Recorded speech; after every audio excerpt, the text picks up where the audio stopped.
Olá!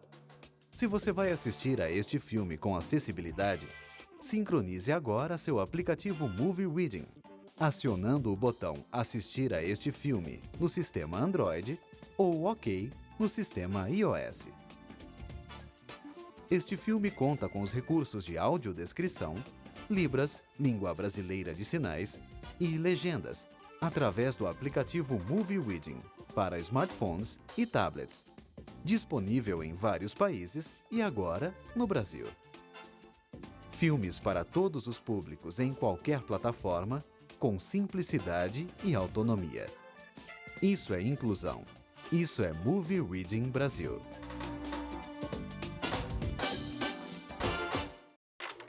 Eu vejo você dar um passo à frente, saltar, acreditar que é possível voar e assim desbravar o mundo que está lá fora, que é o nosso tempo, agora.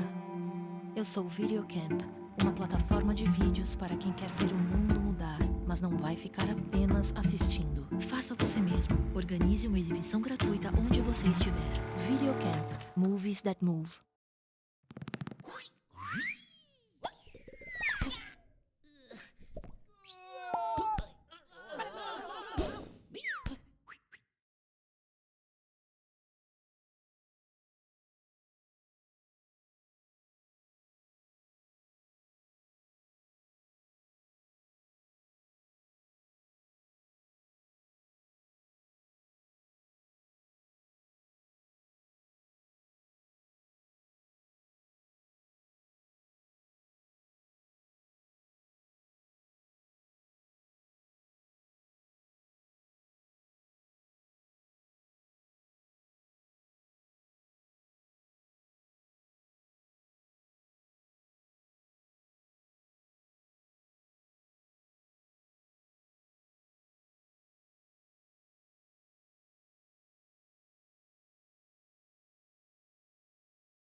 Quantos anos você tem agora? E antes, você tinha quantos anos? E depois? 2, E depois? 3, E quantos anos você vai fazer no seu próximo aniversário? 4 meses eu vou fazer. Depois 5 anos, depois 7 anos. Sério, filho? E depois? Depois eu vou ficar um adulto.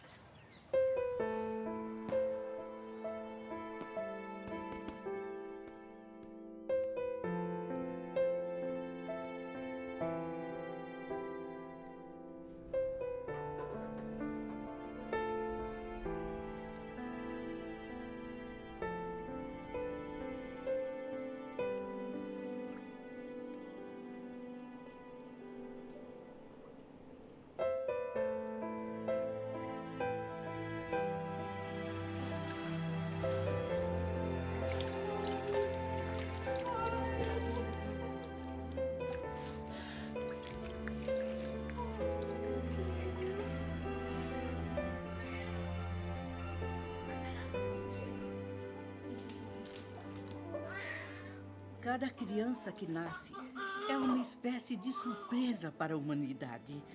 E, na minha opinião, é com esse espírito que devemos acolher as crianças.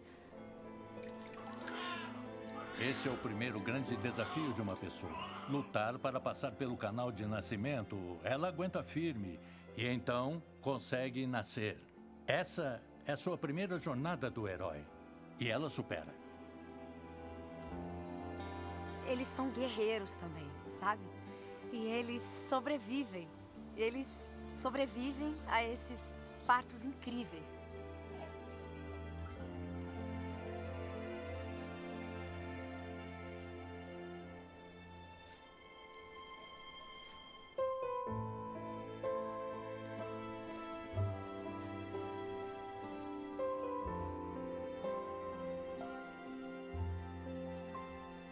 Se pensarmos em um recém-nascido, a gente tem em nossos braços um bebê pequeno, rosadinho e enrugado que mal aguenta a própria cabeça. E aos 3 anos de idade, ele já consegue andar, falar e até mesmo mentir sobre algumas coisas. Então, quando ele chega aos 3 anos de idade, ele já tem malícia e é capaz de sentir empatia pelos outros.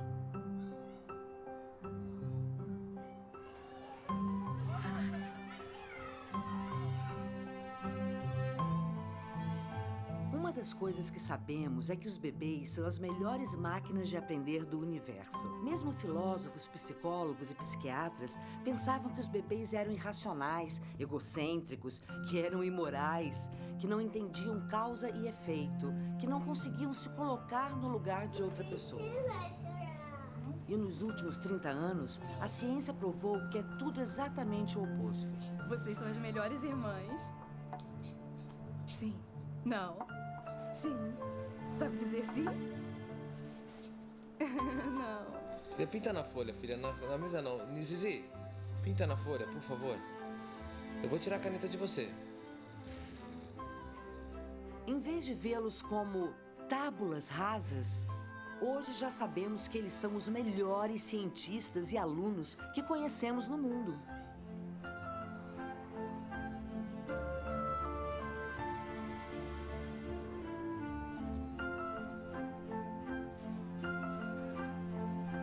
Dizemos que crianças pequenas não prestam atenção.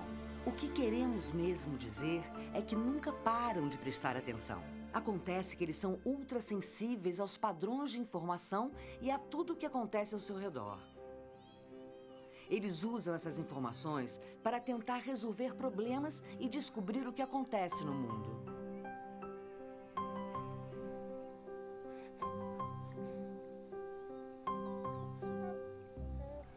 Os bebês criam hipóteses sobre o que acontece no mundo e tentam confirmá-las. Esse é um dos motivos pelos quais, se um bebê está sentado num cadeirão no restaurante, ela é capaz de derrubar uma colher no chão fazendo um barulhão. Aí, ou o pai ou a mãe vai pôr a colher de volta no cadeirão e dizer: "Não jogue a colher." Bom, aí logo em seguida, o bebê joga a colher no chão de novo, só para ver se faz aquele barulho. Os bebês estão ocupados tentando entender o quanto o mundo é previsível. O mundo funciona assim? Se eu derrubar a colher, vai fazer barulho de novo? Às vezes, eles fazem experiências conosco. Se eu jogar a colher, minha mãe vai reagir assim de novo? A mãe diz: "Pare!" O bebê pensa: "Que legal! Eu estou entendendo minha mãe. Já sei como fazer com que ela faça aquela cara." Crianças com autoestima elevada estão dispostas a correr riscos para aprender coisas novas. Porque elas não têm medo de errar. Então, a autoestima as ajuda a fazerem coisas novas, mesmo que elas não tenham sucesso. Na maioria das vezes, as crianças não acertam. As crianças erram muito. Como adultos, devemos tentar entender como é ser uma criança. Elas tentam subir no sofá, mas o sofá é alto demais. Elas tentam se alimentar sozinhas e a comida cai.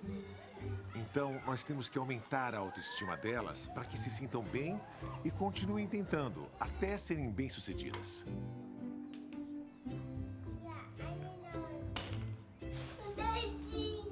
Você vai ter um dedinho?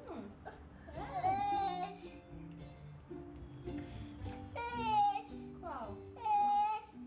Esse? Pode dar um beijinho? Pronto, vai sair. Esse aqui? Pronto. Vai sair. Qual? Esse? Esse? Pronto, vai sair. Os primeiros anos de vida são os anos de formação. O que estimula o cérebro do bebê não é nada além de uma percepção de si mesmo. Como é ser eu? Como é ser humano? Esta vida, o que é? O que está sendo formada é sua autopercepção e sua percepção do mundo. Uma criança, antes de tudo, precisa ser deixada livre. livre para escolher, livre para observar, livre para se aproximar, para se afastar, livre para poder experimentar um material de diversos modos. Às vezes, eu escuto dizer, a criança precisa aprender, é um recipiente que enchemos com o nosso saber. Não, não é isso. Isso não é verdade. Ela não é uma tábua rasa onde você coloca seus saberes e suas competências.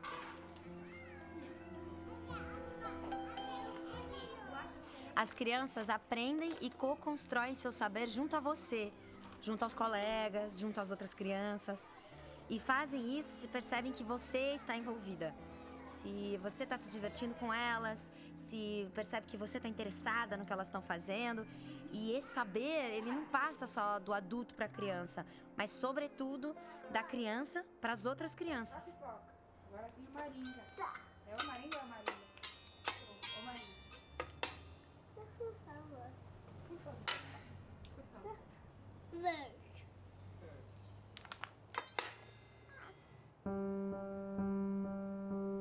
O aprendizado começa quando o bebê nasce e há evidências de que ele já aprende dentro do útero. A criança aprende espontaneamente, através de associações. Quando elas descobrem que aquele bloco se encaixa naquele buraco de uma determinada forma, quando montam algo que nunca tinham montado antes, na cozinha brincando com as panelas, ou construindo uma casinha no mato, ou até mexendo na areia da praia. Elas estão inventando. Elas são as grandes inovadoras do mundo. Imaginar mundos alternativos, ser capaz de pensar no mundo de forma diferente do que de fato é uma das capacidades mais potentes que nós, humanos, temos como adultos. Se você pensar bem, tudo nesta sala era imaginário, da perspectiva de alguém que um dia morou numa caverna, no início da evolução humana.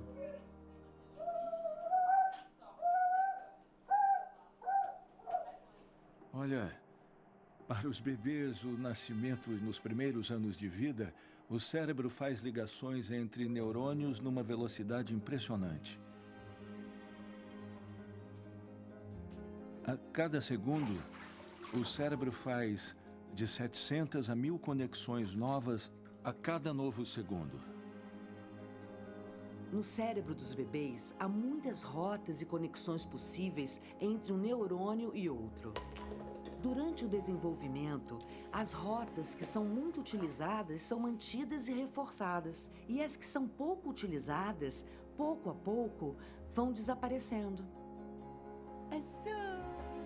O afeto é a fita isolante das ligações entre os neurônios. Uma vez que você tem a ligação entre os neurônios, vem um afeto e faz com que aquela ligação seja tão forte que ela nunca mais será desfeita.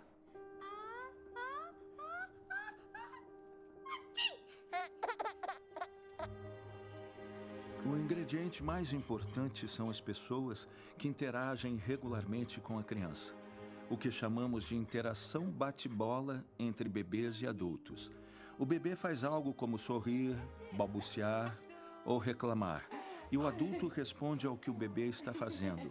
E conforme os bebês crescem, mesmo ainda nos primeiros anos, eles continuam respondendo desde o comecinho. Então, essa resposta de bate-bola é essencial para desenvolver o cérebro.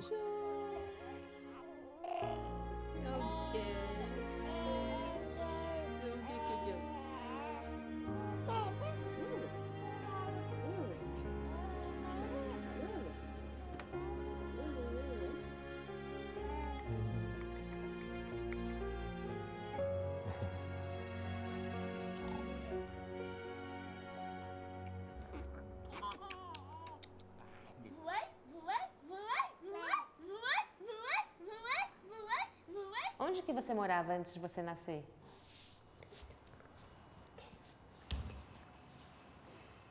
Quando ela comia algum vegetal, eu comia lá dentro. Tinha uma correntinha que puxava comida até a minha boquinha. Eu tive que esperar muitos tempos. Tive que esperar, eu ia chutando para tentar abrir. Tava com medo de sair? Não. Você queria sair? E assim que você saiu da barriga da sua mãe, o que foi a primeira coisa que você sentiu? Eu senti que eu tava onde eu queria estar. Quem foi a primeira pessoa que você viu depois que você nasceu? A minha mãe. A mãe é a primeira amostra de humanidade com a qual a criança tem contato.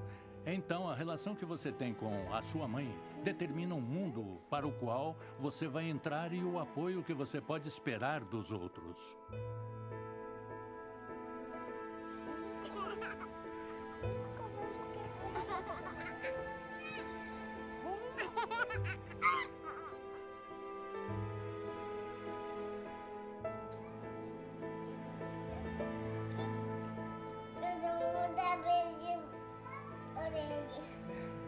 Pode eu grudar, né?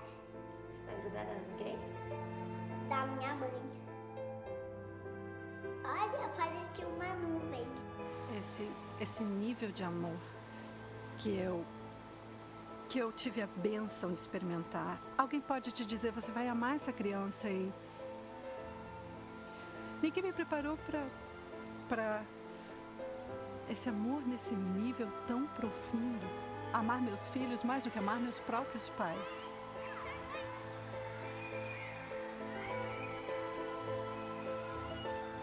Quando eu vi que eu estava grávida, eu tenho uma vida dentro de mim, sabe?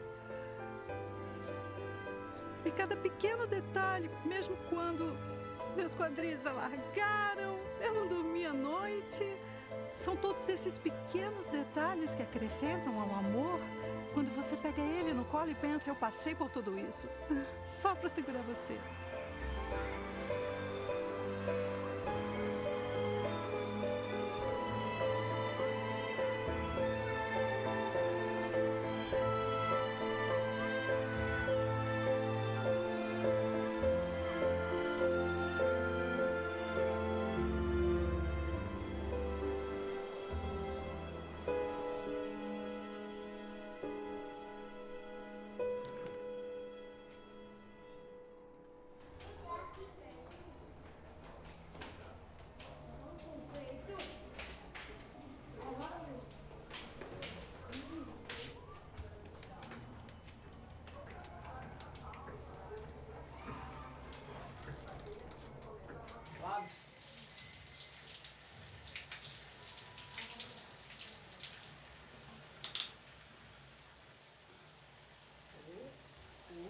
delícia, amor. Quando eu era, assim, tinha uns 12 anos, eu era um pouco arteira, né? Que é uma criança que não era, né? Eu conheci o centro, nessa que eu conheci o centro, conheci umas amizades diferentes, né? Acabei, né, fazendo coisas erradas, né? O quê? Drogas? Droga, tudo. Usava, cheguei a usar, mas assim, na época era cola, né? Os cheiradores de cola. Fui presa, só que aí já era de maior, né? Presa por quê? Roubando. Cadê esse cheiro gostoso? Cadê? Tá todo cuidinho aí, né? A minha relação com o Isaías é maravilhosa. Não sei se você percebeu, que ele tá tentando falar mamá, calma, filho, vai empurrando aí. O pai dele vai ficar doido porque vai falar mamãe primeiro, né?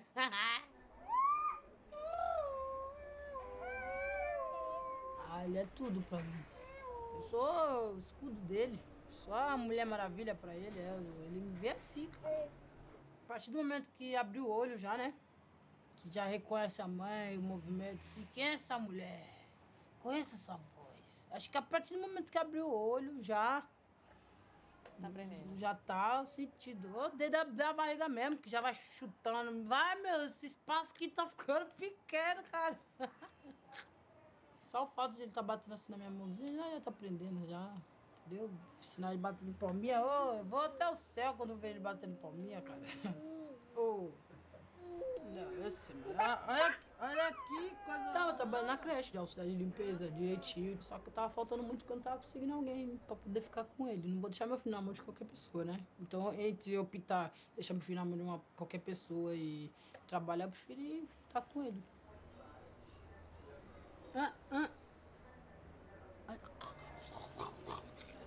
Vou ter que apelar.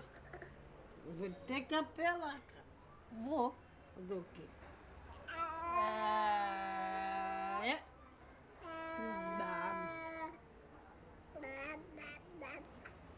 A mãe é a principal responsável na construção do capital humano investido no filho. E esse amor materno é realmente uma parte importante da economia. E que não é totalmente reconhecido pela nossa sociedade. Eu não quero minimizar a função do pai, sua função é muito importante. Filhos de pais ausentes crescem em situação muito pior.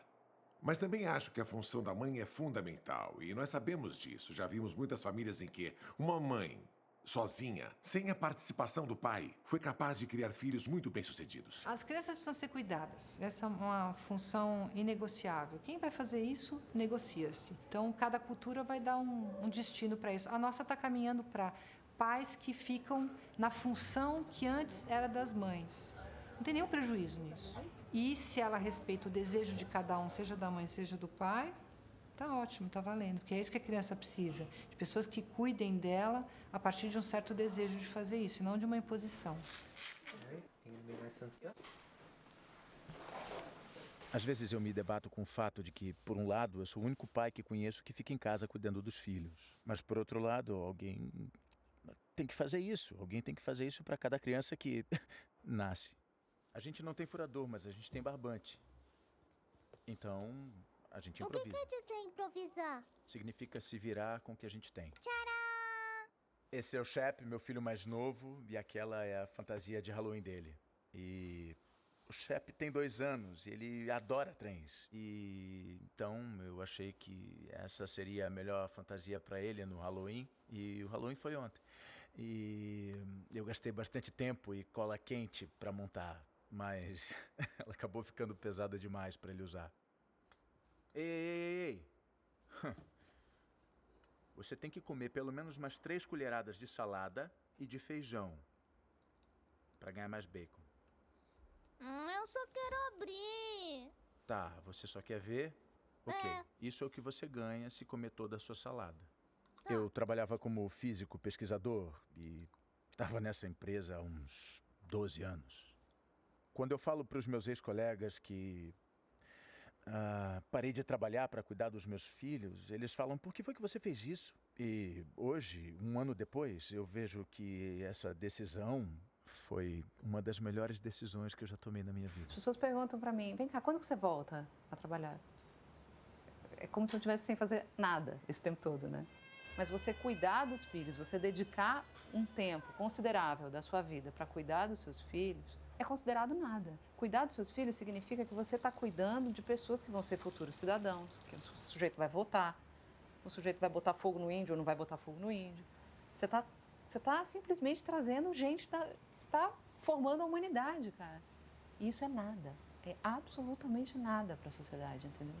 Quando eu entrei no meu antigo emprego, eu tinha conhecimento que não costumavam dar licença maternidade, mas que seria possível tirar uma licença médica. Então, eles me ofereceram 2 meses de licença médica, com opção de prorrogar caso o médico achasse necessário conceder uma extensão. Então, eu acabei aceitando os termos, mas ao final do 2º mês, o meu chefe queria que eu voltasse ao trabalho, então nós fizemos uma reunião para falar sobre o dia em que, teoricamente, eu deveria voltar. E aí ele disse, você vai voltar. E, na verdade, era exatamente esse o plano. Mas, na hora, quando chegou aquele momento, eu não consegui deixá-la. Eu estava aprendendo a amamentar e, com 2 meses... a minha produção de leite estava finalmente aumentando. 90% das mulheres nos Estados Unidos querem amamentar seus filhos. Querem fazer isso por eles. Apesar disso, aos 6 meses, nos Estados Unidos, apenas 16% ainda estão amamentando. E no Canadá, 26%. São índices muito baixos, considerando quantas mulheres queriam amamentar. E em países onde isso acontece, onde você recebe um salário integral para ficar com o seu filho, a taxa de amamentação é muito alta. Por exemplo, na Suécia, Finlândia e muitos desses países, eles oferecem licença paga para as mães e para os pais. E se observou que, se você tem um pai que participa, a mãe tem mais chance de amamentar com sucesso e alcançar suas metas de amamentação. Isso é incrível. Um pai participativo ajuda a mãe a se envolver mais com a criança. Licença maternidade não remunerada é inviável para muitas famílias. É importante, nos primeiros meses, encorajar alguém a ficar com o bebê em tempo integral e a licença remunerada possibilita isso.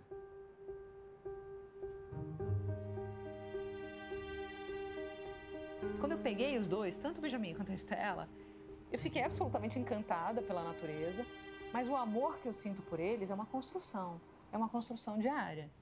Eu aprendi a amar meus filhos desesperadamente, assim como eles aprenderam a me amar desesperadamente, porque eles descobriram que eu era mãe deles pelo dia a dia.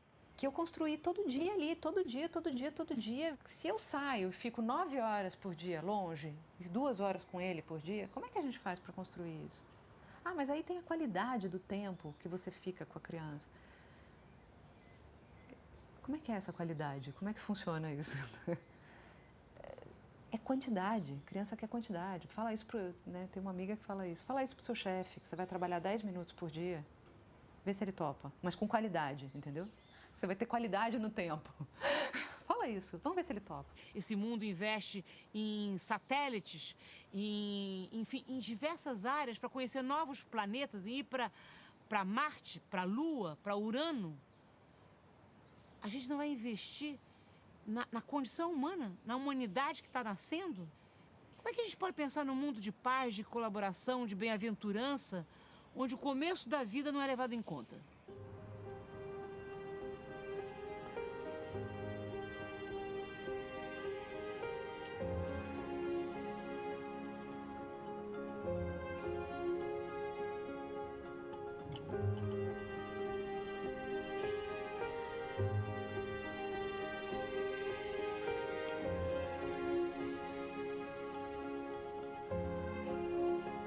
A gente sai de licença maternidade por volta de 1 ano, mais ou menos.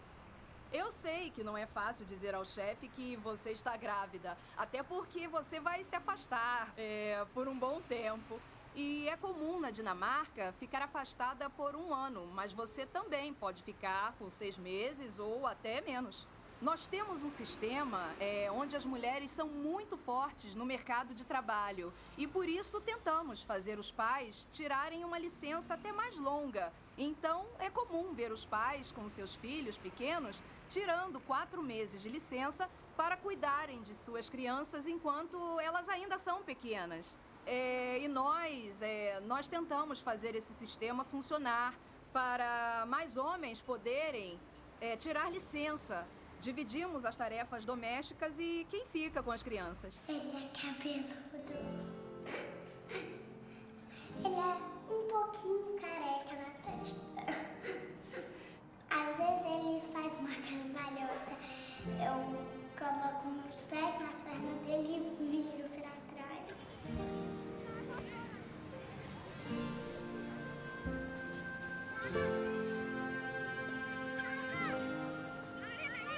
O papel do pai é um papel fundamental e diferente, né? Que é um papel de ir mostrando para a criança que existe um mundão lá fora para além desta mãe.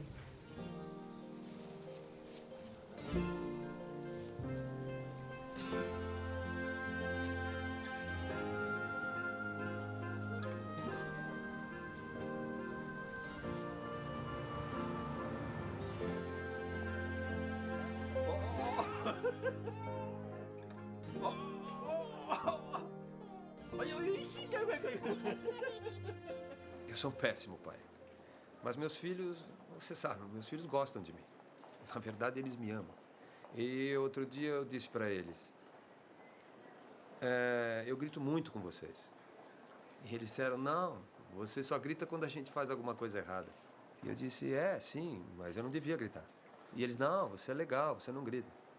É que eles são tão cegos de amor por mim, eles precisam tanto de mim como pai, que quase não enxergam meus defeitos. Quer que eu mergulhe?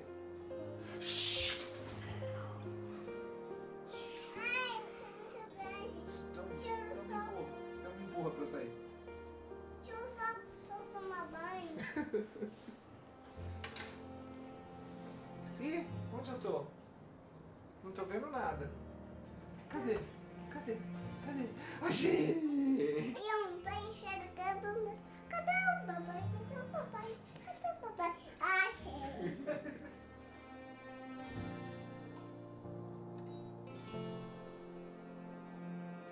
O mais difícil é você estar cansado e sentar, ler um livro, de conversar com ele, de ter paciência de não sair gritando, de na hora de dar uma bronca você agachar e olhar no olho dele e falar de uma forma que ele entenda. Isso é ser pai, isso é difícil. Eu recebi uma oferta de emprego no condado de Prince George e minha filha mais velha, a Mackenzie, ela vai à escola em outra cidade. E eu levo ela na escola todos os dias da semana. E até que era uma boa oferta, mas não era uma oferta boa o suficiente a ponto de eu abrir mão de levar a minha filha na escola. Solta. Solta, filho. Ai. Eu vejo gente impressionada com o fato de eu trocar fralda, assim. Eu ouço esse comentário direto. Nossa, tá com prática, né? Porra, eu tô com prática. Eu faço isso o dia inteiro. Eu faço várias vezes isso. E eu acho super natural eu fazer isso. Ou chamar ele de paizão porque ele troca fralda, tipo, não é por isso que ele é o paizão, tipo, sabe? No final das contas, essa parte pra mim é tão natural, eu ter que fazer a janta porque a Mi tá com o bebê durante 12 horas grudado no peito dela e eu ter que fazer o café da manhã ou limpar e lavar roupa. Presentinho pra mim? É, você fez um presentão.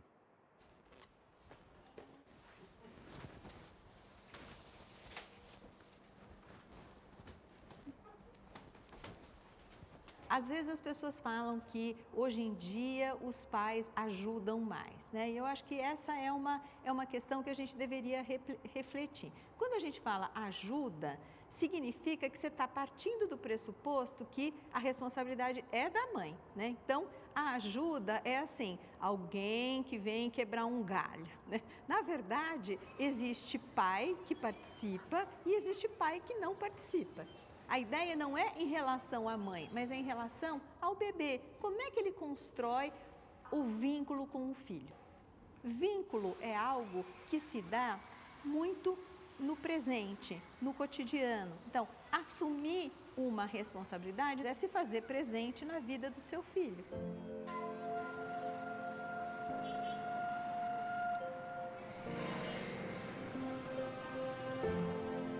Nós dividimos as funções de cuidar da casa e da nossa filha.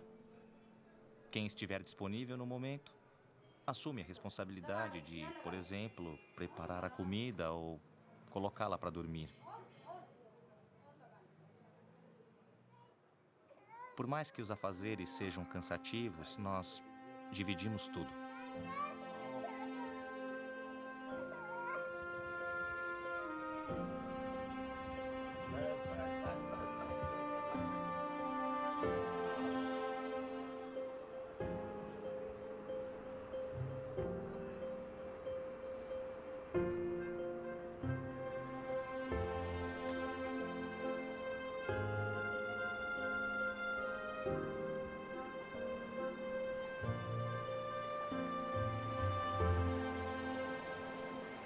As pessoas comentam que ele dá muito plantão e as pessoas falam, pô, mas alivia pro cara, né? Deixa ele descansar. Eu falei, cara, mas eu não sou mãe dele, né? Eu não posso ficar aliviando pra ele. Ele tem 2 filhos, ele... Tipo, não... Sabe assim, a gente junto tá aqui com o mesmo propósito, né? Como é que a gente faz? E ele não, em nenhum momento acha que não deve, sabe? Isso só dá mais força pra trabalhar, você se sente bem com as crianças. E pro casal, porque aí você não sobrecarrega ninguém, né? A gente cresce junto, né?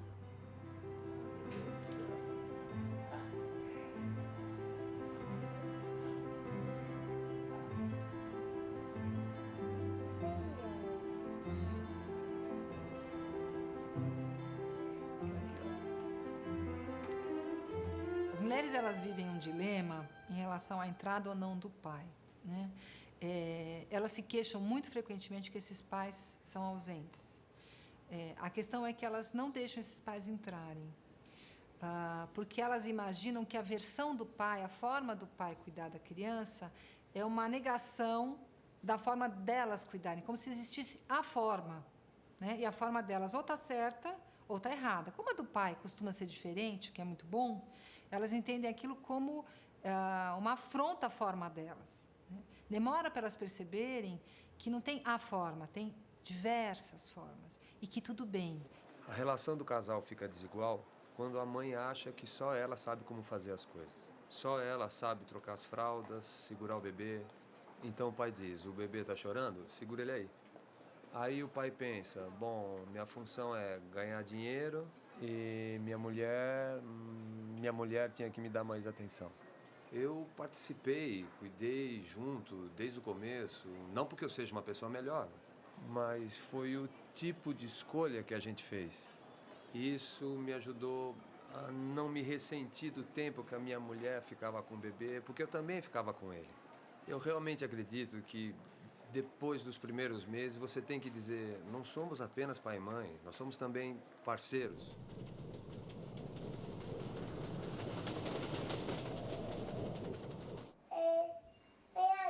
É do Homem-Aranha? Eu tenho 2 filhos, o Joaquim e o Felipe. O Joaquim tem 6 anos e o Felipe tem 3 aninhos. Eu sou enfermeira. Tá fazendo bolha? Não, bolha com chá não pode. Trabalhei no ano passado durante o dia e a professora do meu filho mais velho me dizia que via ele angustiado, que notava que ele sentia a falta da mãe e do pai durante o dia. Quando eu me separei e fiquei sozinha com eles, eu tive que optar por trabalhar durante a noite para poder ficar com eles durante o dia. Passo o dia com eles e não posso descansar à noite. Tenho que sair para trabalhar, porque a minha rotina é assim. E no dia seguinte eu tô com eles, pro que precisarem.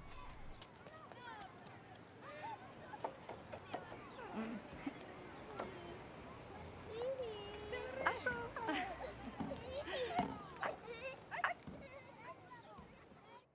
Vesti a camisa de mãe e isso me trouxe muitas dificuldades no casamento, porque eu me esqueci de ser mulher com meu marido e me dediquei aos meus filhos. Mas enfim, tô com eles. A primeira lição que eu e meu marido aprendemos, rápido, mas poderíamos ter aprendido mais rápido, foi nunca falar. Você pode me fazer um favor? A ideia é que cuidamos dele juntos, como parceiros. O que é isso, a gente tá mamãe? junto nessa.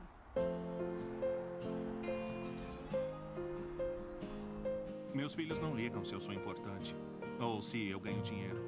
Eles só se importam se eu estou presente. E isso é um ótimo lembrete para a vida. Eu quero empurrar você na grama. Ah, vai me empurrar, é? Tá bom. Ai, eu duvido que você consiga fazer de novo.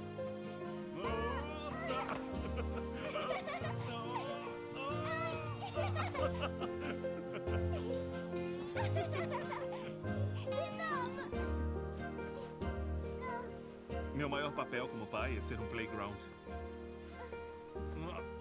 Pai!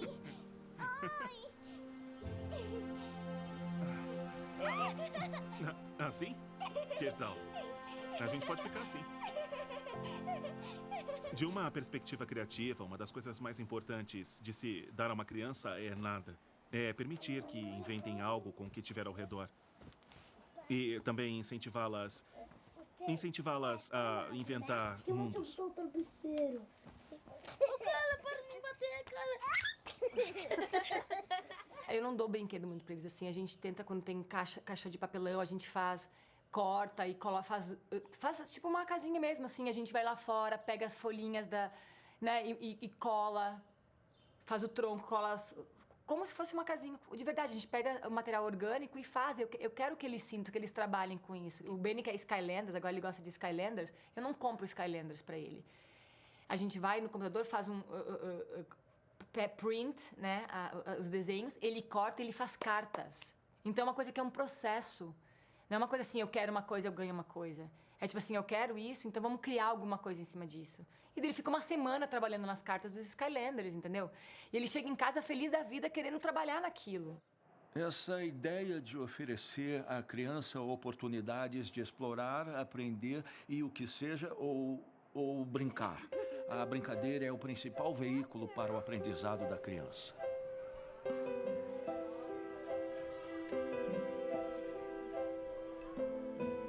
O que queremos é que as crianças não tenham tudo tão fácil, sem desafio.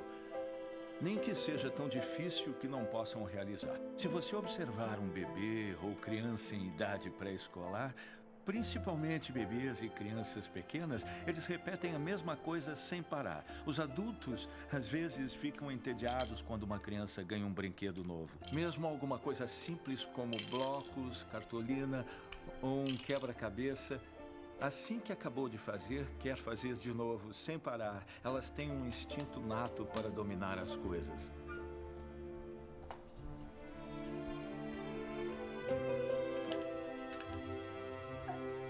Não cabe.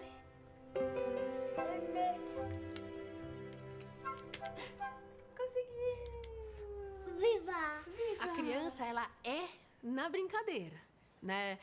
Todas as outras relações é aquilo que vai compondo, dando alguma forminha, mas a essência é no brincar. E ela é para que seja no presente, no aqui e no agora. Não com um objetivo final para que desenvolva determinadas habilidades. Ela é por si só o objetivo.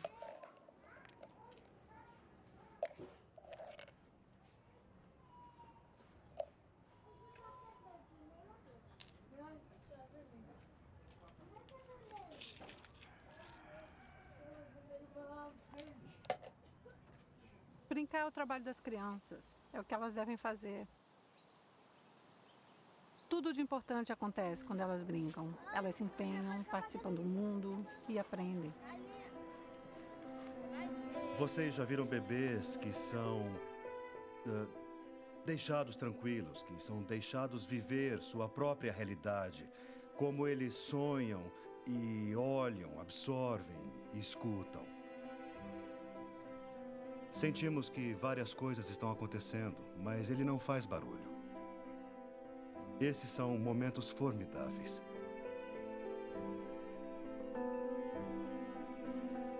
É preciso dar tempo para o bebê sentir sua própria existência, porque isso é uma riqueza.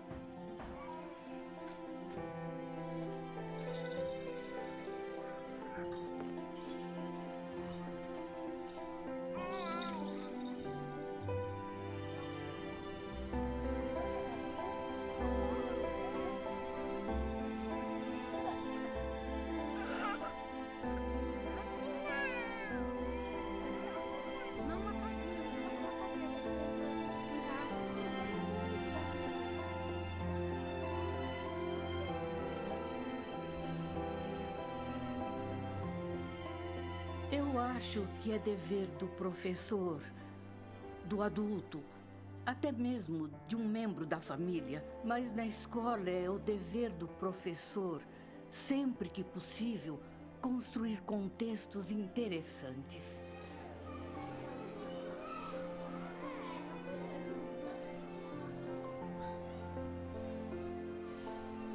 Que cheiro de camomila me dá até vontade de tomar um delicioso chá de camomila.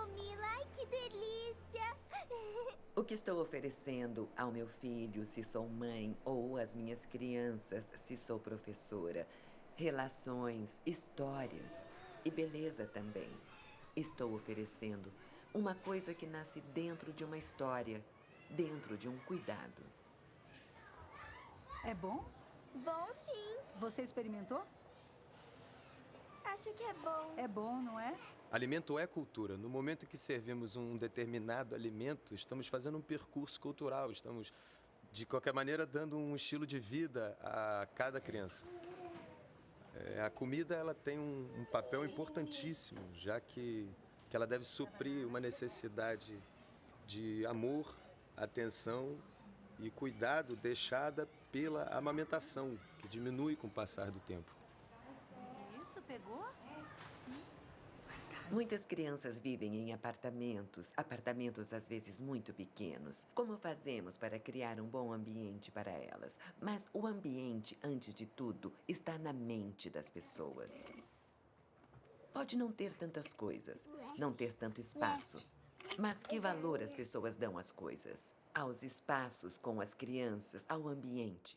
Esse. Ai, que dor. Me dá um remédio. Preciso de um remédio, porque eu tô com muita dor. Toma. Esse é o remédio? Não, eu quero num copinho de remédio. Tá aqui. Ah, tá aí.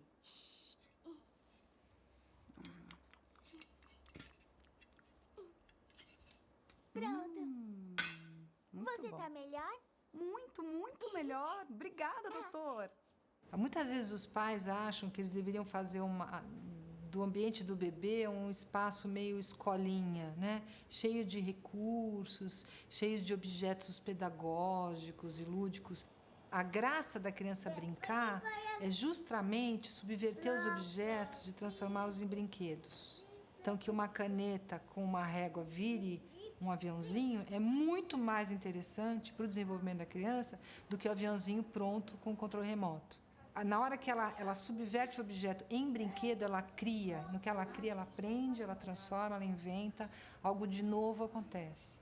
Então, os pais não deveriam se preocupar tanto em comprar coisas prontas, em tentar fazer da casa deles um certo cenário para brincar, mas de deixar as crianças circularem e experimentarem, né? Às vezes o paneleiro da cozinha é 1000 vezes mais interessante para a criança do que aquele armário de brinquedos que ela conhece. Porque aí ela pode brincar do que os pais fazem, que é cozinhar. Isso é muito mais significativo do que a brincadeira estruturada, organizada por um adulto, né? Então, o ambiente da criança tem que ser o ambiente dos pais, né? Onde ela possa circular com segurança e liberdade. Já tá pronto o macarrão. Tá pronto o macarrão, rapaz? A gente vai comer tudo. Toma macarrão. É, rapaz. Macarrão, papai. Deixa eu ver. Que gostoso. É molho do que você fez? Eu fiz de manga. Que delícia esse molho de manga.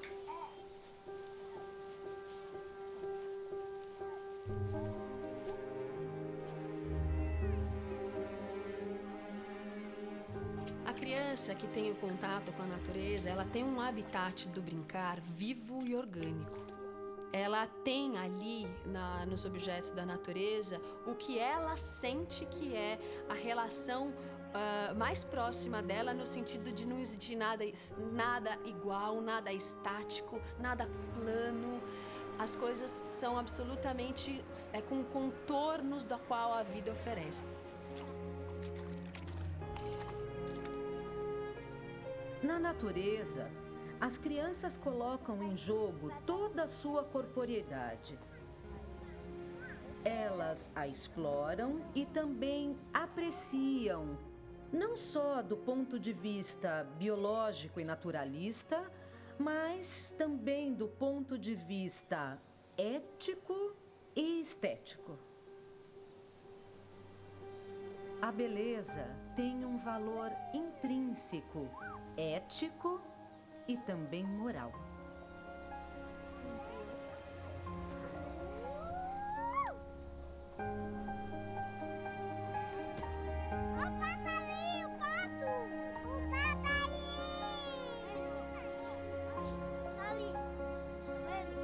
Acreditamos que o belo atrai o belo e atrai os gestos de beleza, que o cuidado atrai gestos de cuidado, e eu acho que esse é um ótimo exercício de cidadania, um belo treinamento para a construção de um homem.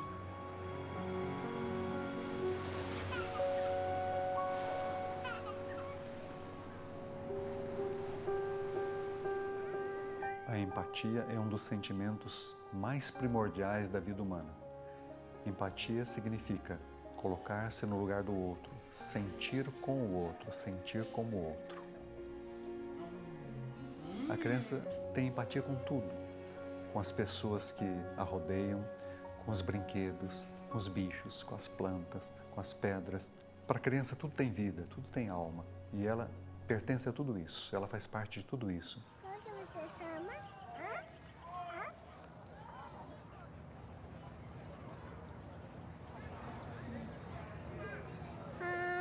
Catarina também.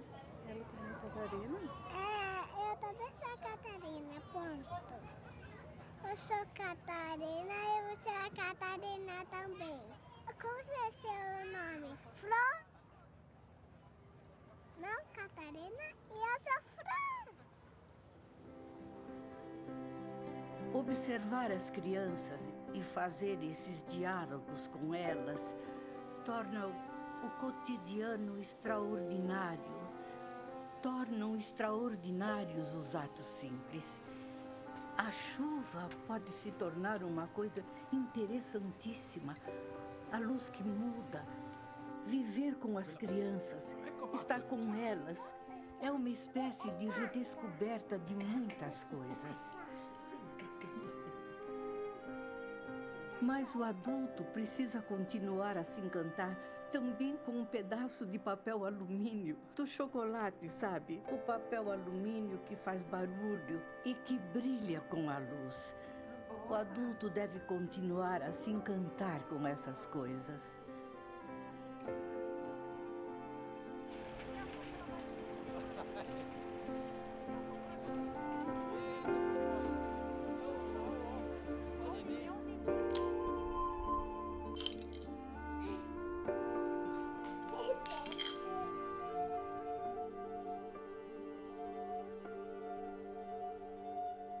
Para desenvolvimento de linguagem, por exemplo, é apenas e simplesmente conversar com a criança. É realmente, não é só falar muito para a criança, mas é responder quando a criança fala. E o hipopótamo vermelho pulou em cima da costa do hipopótamo azul. Fala sério? Um exemplo muito corriqueiro é: a gente vai sair hoje. A criança pergunta. Uma mãe pode simplesmente falar sim ou não. Uma outra mãe poderia falar: você gostaria de sair hoje? E isso vai fazer com que a criança agora fale, prossiga a conversa. E vai falar alguma coisa: sim, eu gostaria de sair hoje, ou não, eu não gostaria de sair. Aí a mãe poderia perguntar: por que não? Ou por que sim? Você quer água? Quer? De verdade ou de brincadeira? De verdade? Eu vou pegar água, tá? O que eu quero fazer para meus filhos, eu quero enxergar eles. Eu quero que eles saibam que eles têm uma voz e que eu estou enxergando eles. Que eu estou escutando o que eles estão falando. Que eles não vão ficar lá gritando e fazendo alguma coisa e eu vou ignorar. Não é, fica quieto. Não é assim. É, ok, eu vou no chão, no meu joelho, no nível deles, olho no olho. Eu acho que o meu dever é criar um ambiente seguro, com amor, onde eles possam florescer para ser a luz que eles são, entendeu?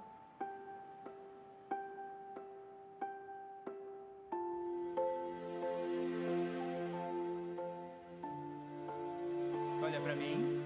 Isso.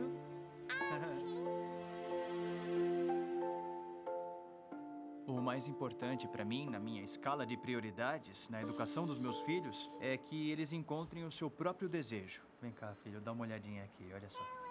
É, você falou certo? Papai ama. É, papai ama muito. É muito importante ouvir as crianças. Se você não ouve as crianças, você as perde. As crianças têm coisas valiosas para dizer para todas as pessoas. Mesmo uma criança pequena, quando tenta dizer algo, o que ela está dizendo é muito válido. Quando uma criança tenta dizer mamãe e tenta dizer papai, isso é comunicação.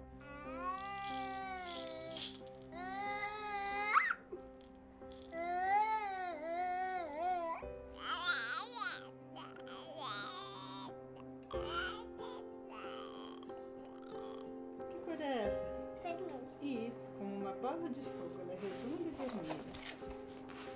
E nas noites muito claras, quando a noite é toda bela. Fica amarela. Eu fico amarela. Papai. Oi.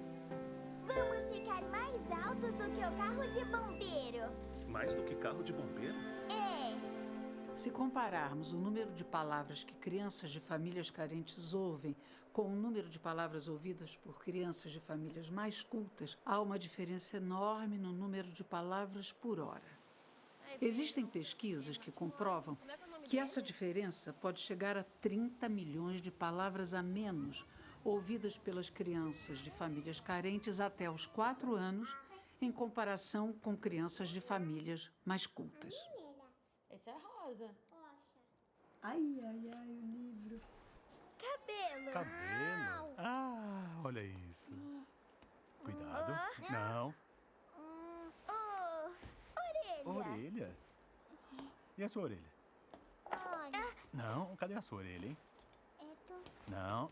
E o nariz? Os olhos? Ah, não. Onde estão os seus olhos, hein? Meu queixo. Sim, e o queixo? E o cotovelo? Ah, muito bem. Olho. Por que essa diferença é importante? Porque toda vez que um pai fala com seu filho, isso provoca algo nessa criança. É um estímulo para ela e forma conexões cerebrais. Se uma criança ouve 30 milhões de palavras a menos que as outras, ela já está em desvantagem. O que uma palavra custa como intervenção? Nada.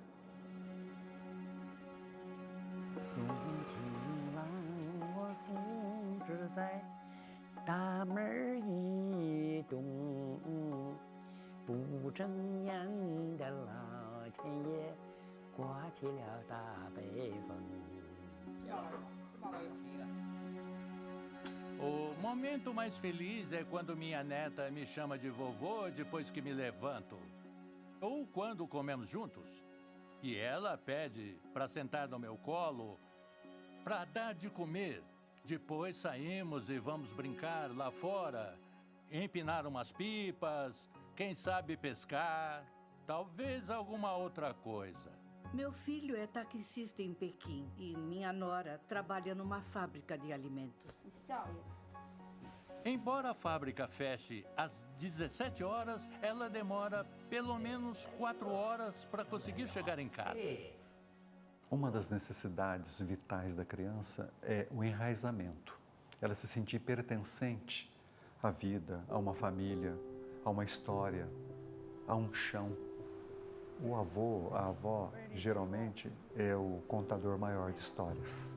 Ouvir essas histórias vão ampliando as margens da vida da criança e o seu enraizamento, o seu pertencimento.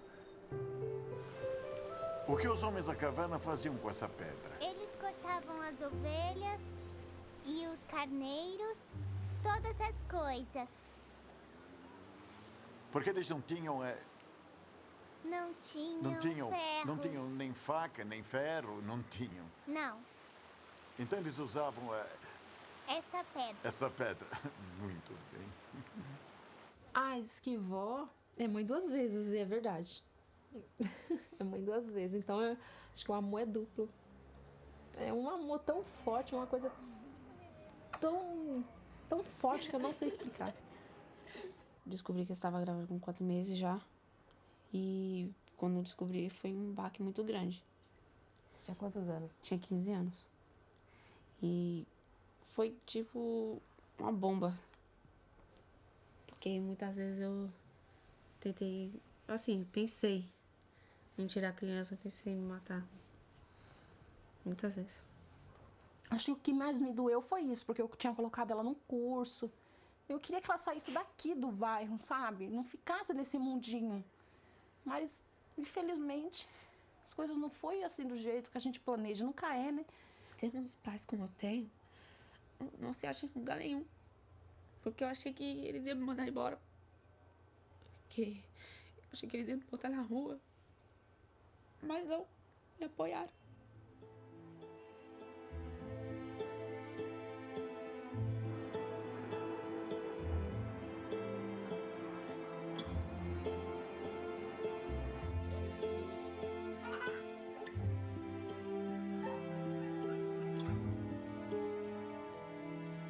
Tá cheirosa?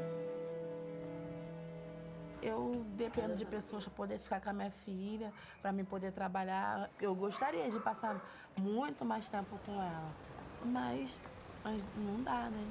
Eu preciso trabalhar. Vai pra Vanessa. Tchau, meu amor. Tchau, bebê. Tchau, neném. Dá tchau pra mamãe. Tchau. Tchau, bebê. A irmã vai voltar. E você ir trabalhar e deixar o seu filho, sabe? Ele esticando o bracinho pra ficar com você e você ter que sair pra trabalhar, gente, não é fácil, é muito difícil. Aí é onde entra o meu anjo, porque meu filho se divide entre eu e ela, entendeu? Então, quando ele vê, quando ela chega, a felicidade dele, ele escuta a voz dela, ele acorda, Dani, Dani, Dani, Dani. E ele é apaixonado por ela. E eu quero mais é que ele seja muito apaixonado por ela também, você entendeu? Porque daí eu tenho certeza da importância dela também, entendeu? E eu sei o quanto ela gosta do meu filho. Olha o avião. Você comeu a comidinha todinha? E você tomou banho?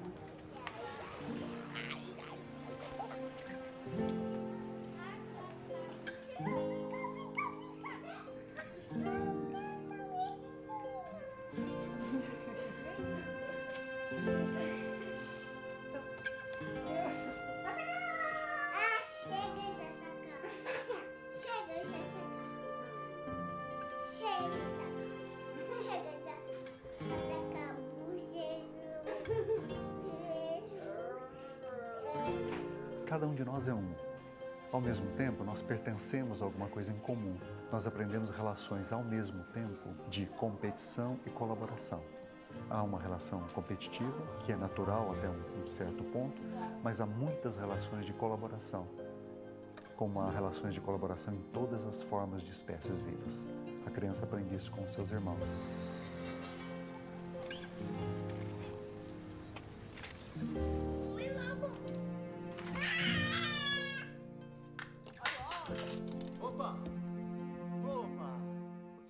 Hein? Calma. Se jogar coisas na sua irmã de novo, o papai vai ficar bem zangado, viu? Como você se vira contra ela do nada? Hein?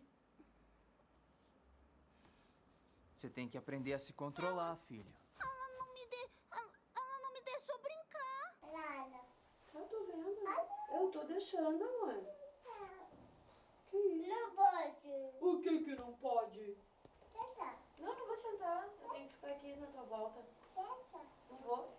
Senta. Deliciosa que vai agora pegando a sua boca aí. Ah, para isso, ela não tem...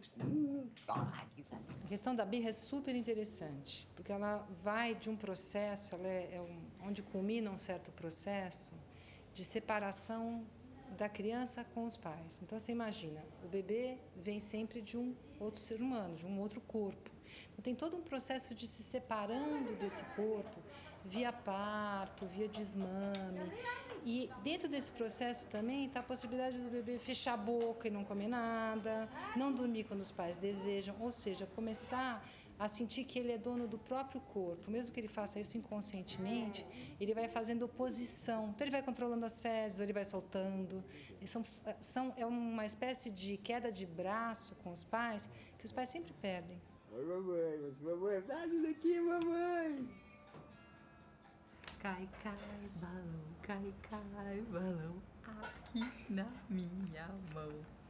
Não cai não, não cai não, não cai não. E os pais vão tendo que dançar conforme a música, botando alguns limites, mas eles não conseguem pôr limite, nem deveriam, na autonomia que a criança tem que ter em relação ao próprio corpo, né? E para os pais, se trata de abrir mão de ser dono da criança mesmo, de poder ir deixando a criança fazer aquilo que ela tem que fazer, adquirir autonomia. Infelizmente, às vezes a gente se sente muito ofendido no nosso amor próprio quando os filhos começam a dizer não para a gente. Mas isso é um atestado de que você está dando autonomia para essa criança, a ponto dela ter tanta segurança do teu amor que ela pode dizer não. Vamos comprar sua bicicleta no mercado, tá bom? Não. Como não? Sim. Não. Ah, vai. Sim. Não. Não. Sim. Não. Sim. Não! Todo pai, às vezes, fica tentado a bater no filho. Porque você está cansado e fica irritado com alguma malcriação inaceitável. A criança vê esse gigante vindo em cima dele, furioso, com a mão assim. Para a criança, isso é assustador. Quando as crianças fazem mal educação, o monstro sente e a voz do monstro engole a voz da mãe e grita e sai pela boca da mãe. Alguns tipos de maus tratos a criança não sofre, ela vê. Ela vê o pai e a mãe brigando.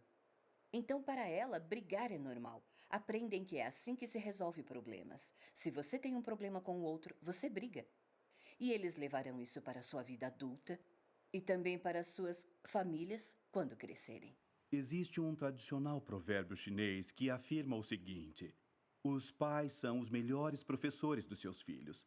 Assim sendo, o comportamento, a forma como se expressam e a forma como reagem ao mundo exterior terão grande influência sobre os seus filhos. Eu queria conversar com você. Olha, você não dormiu à tarde porque você não quis. Mas quando você não dorme à tarde, você fica bem cansado.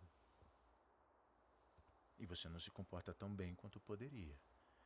Então você vai ter que se esforçar para se comportar. Tá bem?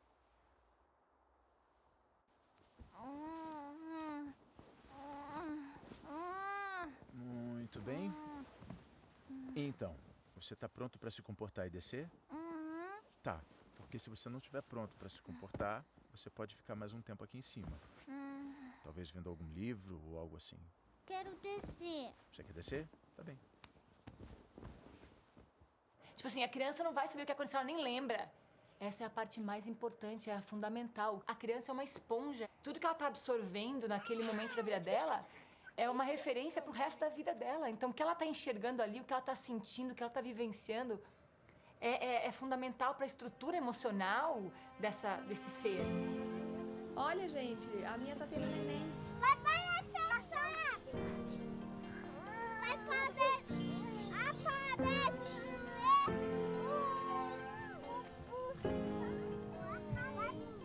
Eu peguei um dos meus neném. Você fala? Você fala? Falo. Pergunta o nome dele, quantos anos ele tem. Qual é seu nome? Você chama? Júlio. Qual é o nome do seu pai? Eu não tenho pai. Só que a Sete tem... Eu tenho duas mães. E a Sete tem... E essa chama mãe e a Sete tem um adulto que cuidava, que chama Mamica. A gente sempre teve uma preocupação de... É uma novidade, né? Eu acho, nos dias de hoje, casais de mãe, pai, que têm filhos. E a gente se preocupava muito. Hoje, acho que bem menos, né? Com como as pessoas vão receber essas crianças, como o mundo recebe essas crianças. E a gente decidiu que a gente ia amar tanto eles. E a gente ia sempre falar sobre tudo com eles, que eles iam ser muito seguros de si para poder conversar com quem viesse perguntar o que fosse. Os casais gays têm toda a condição de estabelecer uma maternidade, uma paternidade, essas funções paterna e materna, não importa se são duas mulheres ou dois homens, ou se é só uma mulher ou só um homem, são funções que podem ser exercidas por qualquer pessoa, independentemente do gênero. Os casais homossexuais podem ser excelentes pais, terem famílias maravilhosas, e quanto mais a sociedade aceitar isso, mais isso vai se concretizar, porque o apoio necessário para a parentalidade vai ser garantido. Eu tô de barriga. Dor de barriga? Peraí. Essa parte da música eu tenho certeza que vai resolver. 1, 2, 3 e... Can you feel the love tonight? You needn't look too far. Stealing through the night's uncertainties. Ah, que bonitinho. Love is where they are. Você é minha. Tá bom, vou fazer o timão. Você é uma amiga.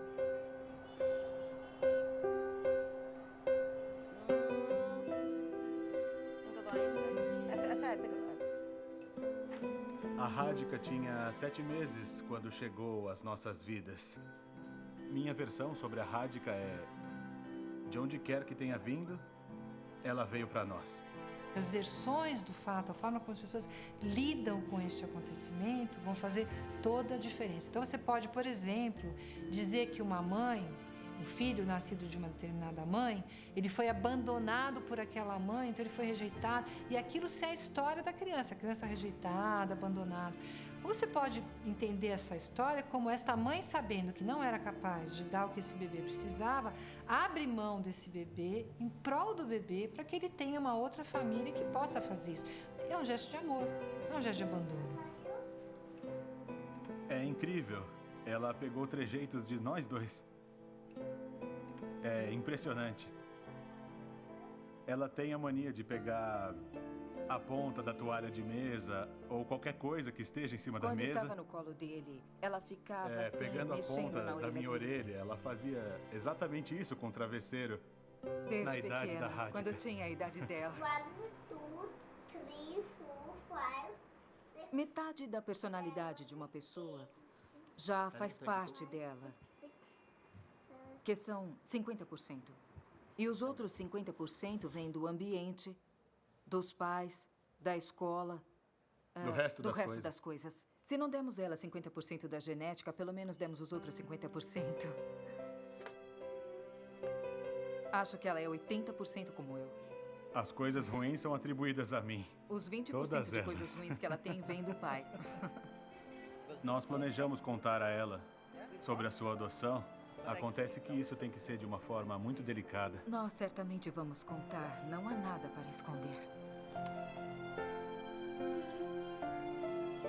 Tem um provérbio africano que diz que é necessário uma vila para criar uma criança. A criança chega com tanta energia, com tanta criatividade, que a mãe só não dá conta para o começo da vida.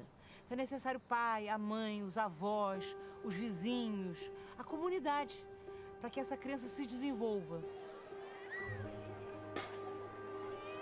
É impossível criar filho só, pai e mãe. Tanto pela gente, nós adultos, a gente precisa, né, dessa comunidade, e as crianças precisam de outras crianças e outros adultos referências, assim. E aí hoje a gente tem esse grupo de 6 famílias, que são as famílias do coração, e que a gente se ajuda nessa comunidade. E saber que a qualquer momento eu posso passar meu telefone e ligar, ou mandar um WhatsApp lá no grupo do bairro e falar, meu, eu tô precisando de não sei o quê.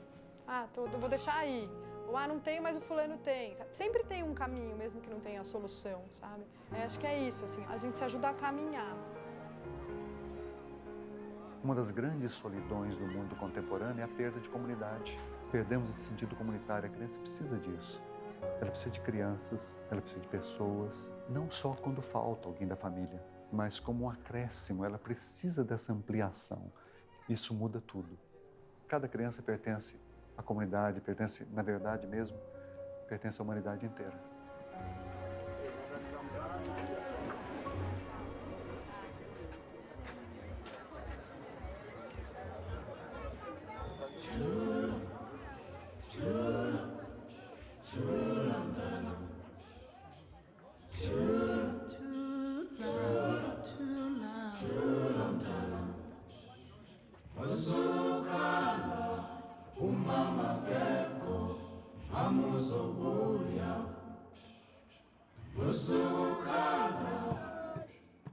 Meus pais morreram quando eu era pequena, então eu fui criada aqui neste orfanato por pais voluntários.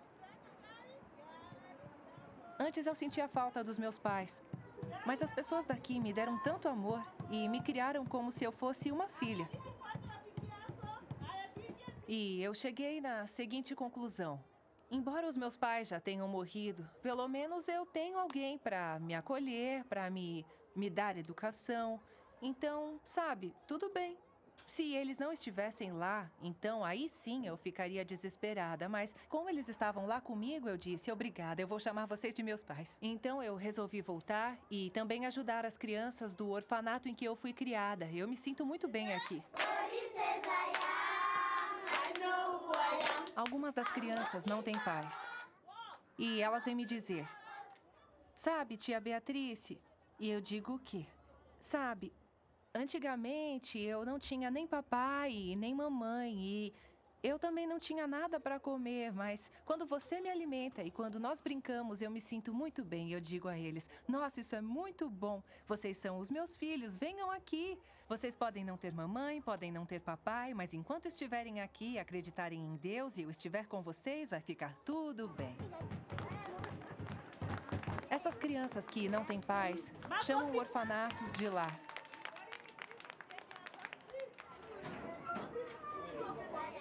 Os problemas que temos são muitos. Por exemplo, não temos cama para todo mundo. A comida também é um problema. Alguns dias nós não temos nada. Como, por exemplo, hoje de manhã, nós não tomamos café da manhã. Mas então eu fervi a água e disse: vamos todos tomar este copo d'água. Todos beberão a água e depois agradecemos a Deus.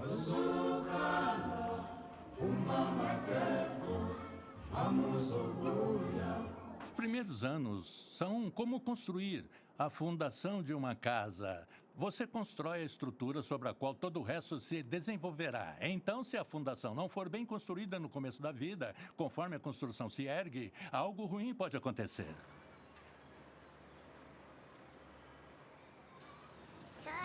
छोटे बालक सब करते हमसे प्यार सारी धरती अपनी तितली जैसे पंख लगा इधर उधर उड़ जाए जहाँ जहाँ से गुजरे हम. Meu filho ficou muito doente e precisava de sangue. Então, seu próprio pai doou sangue a ele, mas ele ainda precisava de mais sangue. Então, eu peguei $765 emprestado na cidade para pagar a dívida que eu tenho. Meu trabalho é subir 30 andares carregando balde de água e de cimento na cabeça. Eu recebo $4 por dia para fazer esse trabalho. É muito duro, o meu corpo quase não aguenta, mas mesmo assim eu faço. Pelos meus filhos, eu aguento tudo. Primeiro de tudo, ser pobre por si só é uma violação dos direitos humanos. E todo ser humano tem direito às necessidades básicas, todas elas. Todo ser humano. Alimentos, abrigo, roupas, serviços de saúde, o básico. Todo ser humano tem direito a isso.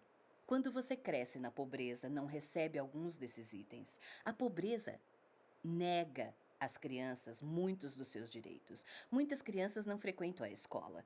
Temos crianças fora da escola. Se pesquisar sobre a vida delas, vai acabar vendo que as famílias não têm dinheiro para pôr comida na mesa.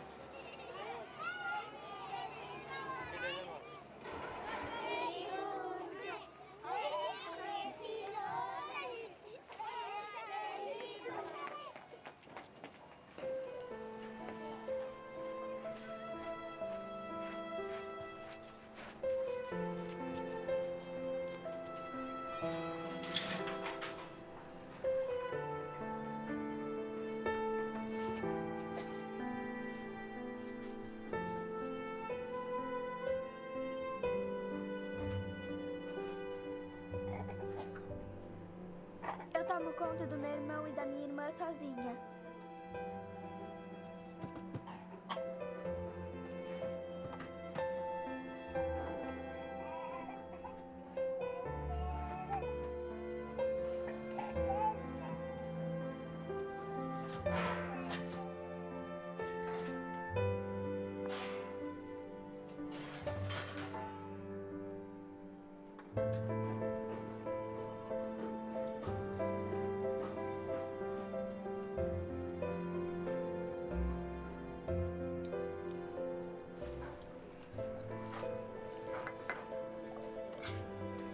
O que você estava fazendo em cima do telhado aquele dia?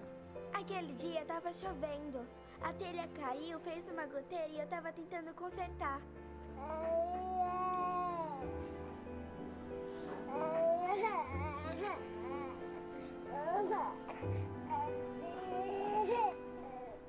Qual o seu maior sonho? Não tenho sonhos.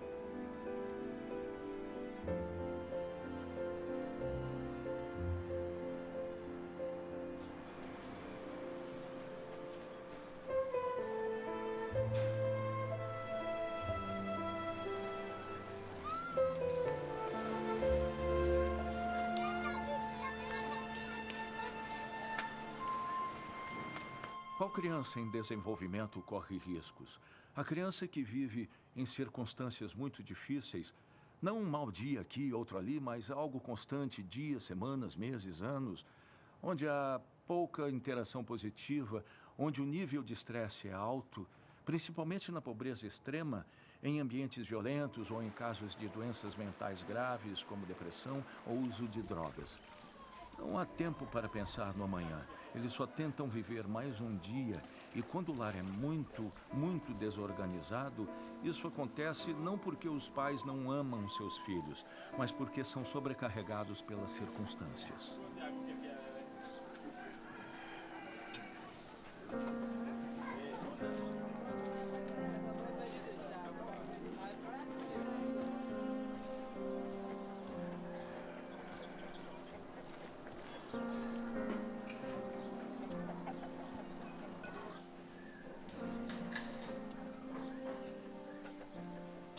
A minha esposa teve problemas no estômago e morreu. E eu sofro por ver meus filhos sem ela. Eu me esforço bastante para ser um bom pai, para que eles tenham alguém do lado deles durante a vida. Eu quero que os meus filhos tenham uma boa vida. E uma boa educação, se possível, claro, e que essa educação os leve onde eles quiserem.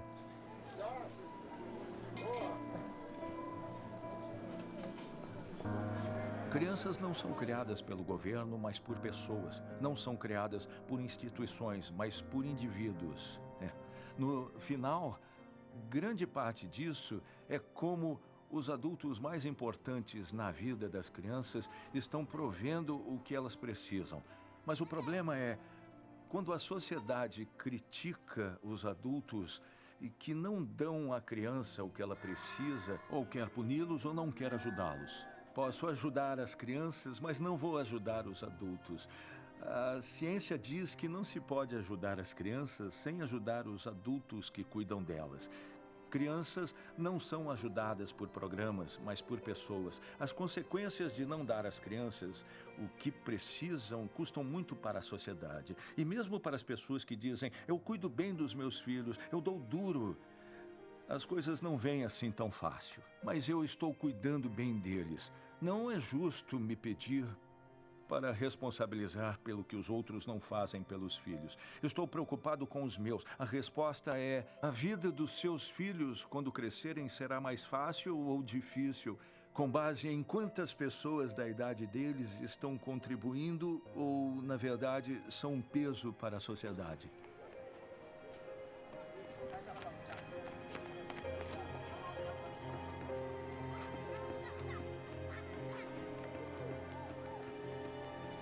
Eu fui mãe muito cedo, aos 15 anos de idade. Aí, com 17 para 18 anos, engravidei de novo. E assim foi indo. Quando eu estava com 37 anos, eu me vi com 12 filhos.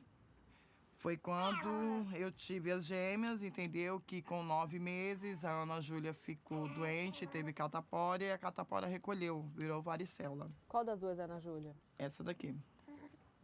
Mas como eu estava tão interdita no mundo das drogas, entendeu? Eu não... Demorou, entendeu? Para mim perceber que a minha filha estava doente, que ela estava morrendo. Ai, é tão ruim relembrar isso.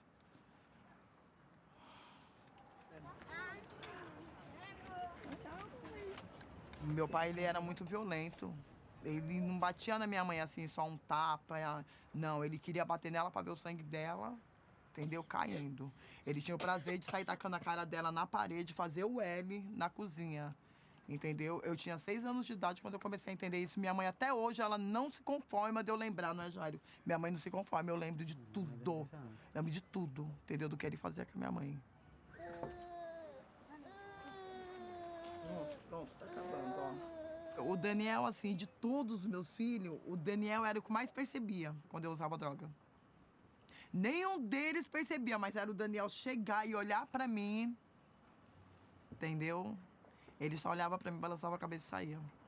Foi quando eu vim acordar, né, pra vida, que vi ele fazendo tudo de errado. Foi quando eu fui cobrar dele, ele perguntou pra mim, quem é a senhora? Quem é a senhora? Essa senhora é uma drogada. A senhora tá querendo falar o quê pra mim? Entendeu? Foi quando começou a tudo me incomodar. Aí eu queria ser uma mãe mais presente, uma mãe mais carinhosa, né?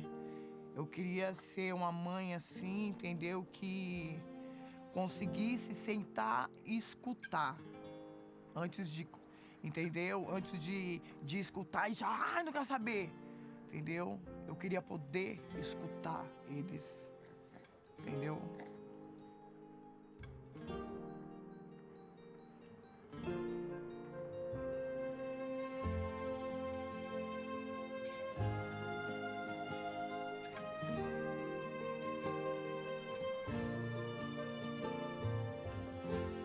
Eu não acredito em criança negligenciada pela mãe.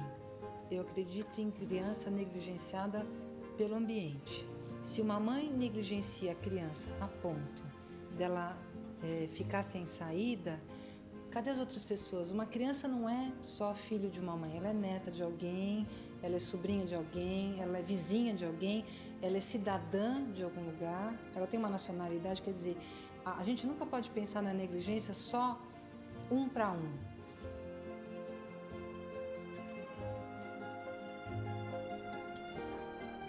Uma vez, Albert Einstein foi entrevistado por um jornalista e o jornalista perguntou: Professor Einstein, se você tivesse apenas uma pergunta sobre o universo, qual seria ela? Ele esperava uma pergunta muito sofisticada e Einstein respondeu que a pergunta seria: o universo é amigável? Nos Estados Unidos, fizemos um estudo que mostra o benefício de $1 investido nos primeiros anos na vida de uma criança. Quais são os efeitos em termos de redução de crimes, na redução de custos de encarceramento? Descobrimos que para cada $1 investido, retornam por volta de $7. A margem de rendimento é basicamente quanto se ganha por ano. Para cada $1 investido, uma caderneta de poupança pode ganhar 3, 4, 5% ao ano. O que descobrimos foi algo entre 7% e 10% de rendimento ao ano, o que é um rendimento muito alto, bem mais do que a nossa bolsa de valores. É dar às pessoas a capacidade de serem autônomas, de lidarem com os desafios da vida, ao mesmo tempo tornando-as mais produtivas e assim reduzindo a desigualdade social. Na minha opinião, um governo que leva a sério o desenvolvimento de suas crianças ou o futuro de sua nação deve investir em parentalidade. Criar oportunidade para os pais que permitam a eles terem qualidade de tempo com seus filhos.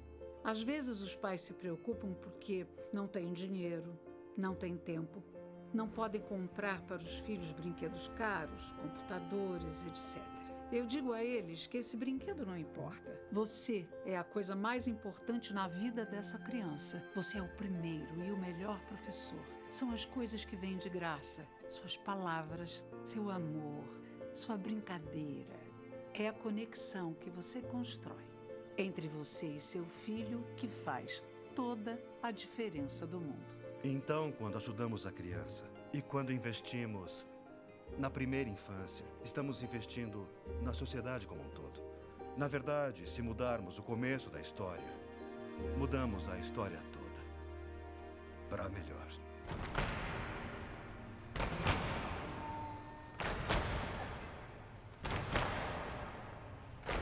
It takes a whole village to raise our children. It takes a whole village to raise one child. We all, everyone must share the burden. We all, everyone must share the joy.